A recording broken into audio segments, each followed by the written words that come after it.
রাধে রাধে বন্ধুরা, কেমন আছো তোমরা সবাই? আশা করি সবাই খুব ভালো আছো। আমরাও কিন্তু ভগবানের কৃপায় ভালোই আছি। আমার নতুন আরও একটি ব্লগে তোমাদের সবাইকে জানাই অনেক ভালোবাসা, অনেক স্বাগত। প্লিজ বন্ধুরা, আজকের ভিডিওটি স্কিপ না করে পুরো ফুল দেখার অনুরোধ রইল। আশা করি তোমাদের আজকের ভিডিওটি ভালো লাগবে। আর প্লিজ বন্ধুরা, ভিডিও শুরুতে একটা লাইক করে দেবে। তোমরা কিন্তু অনেকেই আছো, সুন্দর সুন্দর কমেন্ট করো, কিন্তু একটা লাইক করতে না ভুলে যাও। তাই ভিডিও শুরুতে একটা লাইক করলে কিন্তু একদমই ভুলবে না। আমার কিন্তু সকালে স্নান হয়ে গেছে, আমি আশিবাসি কাজ সবই করে নিয়েছি। তা ভাবলাম যে সবার প্রথমে একটু ঘরটা গুছিয়ে নিই। ঘরটা যতক্ষণ গোছানো না থাকে ততক্ষণ জানো তো একদমই ভালো লাগে না। আর ঘরটা যদি পরিষ্কার হয়ে যায়, বিশেষ করে ঘরের বেডটা যদি ক্লিন হয়ে যায়, তাহলে মনে হয় যেন অনেকটা কাজ না হয়ে গেছে। আর এই যে আমার বাচ্চা বসে রয়েছে, আজকে তো স্কুল ছুটি, সেই জন্য বসে বসে ওই যে ফোন দেখছে। আর বাড়িতে কিন্তু এখন অনেক লোকজন আছে, যার জন্য টাইম মতো জানো তো একদমই ভিডিও আপলোড করতে পারছি না। আর তোমরা তো সবাই জানো যে বাড়িতে কেউ আসলে কোনো কাজ কিন্তু একদমই সময় মতো হয় না। সেই জন্য ভিডিও দিতেও জানো তো অনেক লেট হয়ে যাচ্ছে, আবার ভিডিও তো দুদিন আমি দিতেই পারিনি। আজকে সকালে কিন্তু রান্নাবান্না খাওয়া দাওয়া সবই হয়ে গেছে। গোপাল সোনাকে সেবা দিয়ে দিয়েছি, আর এখন আমি চা বানিয়ে নিচ্ছি। আজকে সকালে রান্নাটা শেয়ার করলাম না। সকালে ভাত করেছি, তরকারি করেছি, সেটা দিয়ে কিন্তু গোপাল সোনাকে ভোগ লাগিয়ে দিয়েছি। ছেলেও খেয়ে নিয়েছে। তাই ভাবলাম যে একটু চা বানিয়ে নিই, একটু চা খাবো। যতক্ষণ চা খেতে না পারি আমার না একদমই ভালো লাগে না। সকালে এক কাপ চা না খেলে কাজে জানো তো একদমই এনার্জি পাই না। আর শীতকালে তো চা খেতে ভীষণ ভালো, ভালো লাগে। আর বন্ধুরা, তোমরা এখনও পর্যন্ত যারা ভিডিওটি দেখছো, তোমাদের আজকের ভিডিওটি কেমন লাগলো কমেন্ট করে কিন্তু অবশ্যই জানিও। আর ভিডিওর কোনো অংশ যদি তোমাদের একটু হলেও ভালো লেগে থাকে, তাহলে প্লিজ একটা লাইক করে দিও। আর আমার চ্যানেলে তোমরা আজকে যারা নতুন আর ভিডিওটি দেখছো, তোমরা যদি এরকম ভিডিও দেখতে ভালোবাসো, তাহলে কিন্তু চাইলে আমার এই চ্যানেলটিকে সাবস্ক্রাইব করে আমার এই ছোট্ট পরিবারের পাশে থেকে যেতে পারো। আর এই কাজটি যারা অলরেডি করে দিয়েছো তাদেরকে অসংখ্য ধন্যবাদ। আর তোমরা যে যে দিদিভাইরা আমার ভিডিও দেখো, সুন্দর সুন্দর কমেন্ট করো, তোমাদেরকেও কিন্তু অনেক অনেক ধন্যবাদ, অনেক ভালোবাসা জানাই মন থেকে।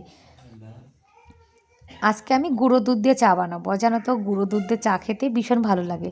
একটা মিষ্টি মিষ্টি ভাব থাকে, তারপরে একটু সুন্দর সেন্টও আসে। গরুর দুধ থেকে আমার মনে হয় গুঁড়ো দুধের চা খেতে বেশি ভালো লাগে। আর এই যে 1 কাপ চা বানিয়ে নিয়েছি। 1 কাপ চা খেয়ে তারপরে আবার সংসারের অন্য কাজবাজ করব। আর তোমরা কিন্তু অনেকেই আছো যারা আমার মতো চা পছন্দ করো। দুটো বিস্কুট নিয়েছি আর মুড়ি, এটাই হলো আমার সকালের খাবার। তারপরে এখন কি দুপুরে যা রান্নাবান্না করব সেটা এখন কেটে ধুয়ে নিচ্ছি। সকালে রান্না খাওয়া তো হয়ে গেছে, এখন আবার দুপুরের জন্য এই যে প্রস্তুতি চলছে। সকালে রান্না খাওয়া করে তারপরে কিন্তু আবার দুপুরের জন্য তৈয়ারি শুরু করে দিতে হয়। আজকে করব ফুলকপি।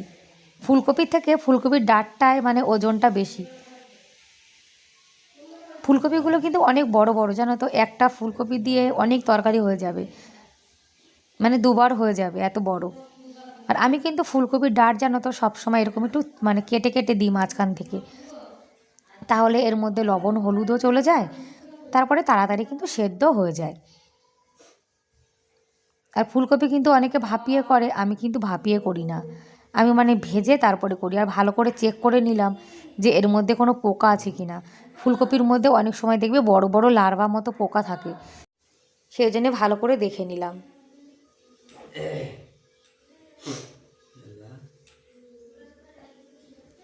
আর আমি যেভাবে নিরামিষ ফুলকপি রান্না করি সেটাই আজকে তোমাদের সঙ্গে শেয়ার করছি। ফুলকপি কিন্তু অনেকে অনেকভাবে রান্না করে, আর জানো তো সবার রান্নার ধরন কিন্তু আলাদা। ফুলকপিটা ভালো করে ভেজে নিয়েছি, তারপরে জিরে ফোড়ন দিয়ে আদা জিরে শুকনো লঙ্কা বাটা লবণ হলুদ এগুলো দিয়ে মশলাটাকে ভালো করে কষিয়ে এখন ফুলকপিটাকে ভালো করে কষিয়ে নেব। আর রান্নার মধ্যে এই যে গরম জল দিয়ে দিলাম। আমি কিন্তু রান্না জানো তো বেশিরভাগ গরম জল দেওয়ারই চেষ্টা করি, তাহলে রান্নাটা যেমন তাড়াতাড়ি হয়ে যায় আর রান্নার সুন্দর একটা টেস্টও আসে। ফুলকপি হয়ে গেছে, নামানোর আগে একটুখানি কসুরি মেথি আর একটু গরম মশলা আর একটু ধনেপাতা দিয়ে আর 1 চিমটা চিনি চিনি দিয়ে তারপরে নামিয়ে নেব। রান্নাবান্না কিন্তু হয়ে গেছে, এখন গ্যাস ওভেনটা ভালো করে পরিষ্কার করে নেব।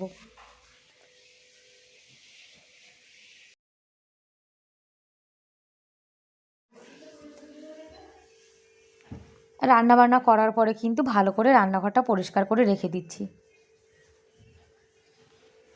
প্রতিদিন কিন্তু সেই একই রকমের কাজ করতে হয়, আর তোমাদের সঙ্গে সেই একই রকমের ভিডিওই কিন্তু শেয়ার করি। এদিকে গ্যাস ওভেনটাও কিন্তু পরিষ্কার হয়ে গেছে, আর আমি রান্নাঘরটাও কিন্তু পরিষ্কার করে নিয়েছি। মানে রান্নাঘরের কাজ দুপুরের মতো শেষ হয়েছে, তারপরে আবার খাওয়া দাওয়া করব, তখন আবার হবে। তা ভাবলাম যখন কাজবাজ হয়ে গেছে তাহলে রাস্তাটা ঝাড় দিয়ে নিই। আর পরশুদিন কিন্তু বৃষ্টি হয়েছিল, যার জন্য রাস্তাটা দেখো হালকা হালকা ভেজা রয়েছে, আর কত নিম পাতা পড়েছে। নিম পাতার জন্যে রাস্তাটা একদম ময়লা মনে হয়, যেন তো মনে হয় যেন ঝাড় দেয়নি, কতদিন হয়ে গেছে। আর এই যে বসন্তকাল, এই সময় কিন্তু দেখবে সব সময় শুধু নিম পাতা শুধু ঝরে ঝরে পড়ে। আর এদিকে আমাদের চাচার স্কুটিটাও এখানে রাখা রয়েছে। ব্যাস রাস্তাটা পরিষ্কার হয়ে গেছে। আর দেখো সুন্দর কিন্তু রোদও উঠেছে। দুদিন আগে কিন্তু আমাদের এখানে ভীষণ বৃষ্টি হয়েছিল। আর এদিকে দেখো দুটো ময়ূর কিন্তু গাছের উপরে বসে রয়েছে, দুপাশে দুটো মোর বসে রয়েছে। আমাদের এখানে ময়ূরকে কিন্তু মোর বলে, মোর, আর মেয়ে ময়ূরকে বলে মোরনি। জামা কাপড় অল্প কিছু আছে, সেটা নিয়ে কিন্তু উপরে চলে এসেছি। ব্যাস বন্ধুরা, তাহলে আজকের মতো এ পর্যন্তই। দেখা হবে পরের ভিডিওতে। ততক্ষণ তোমরা অনেক ভালো থেকো, সুস্থ থেকো। Bye bye.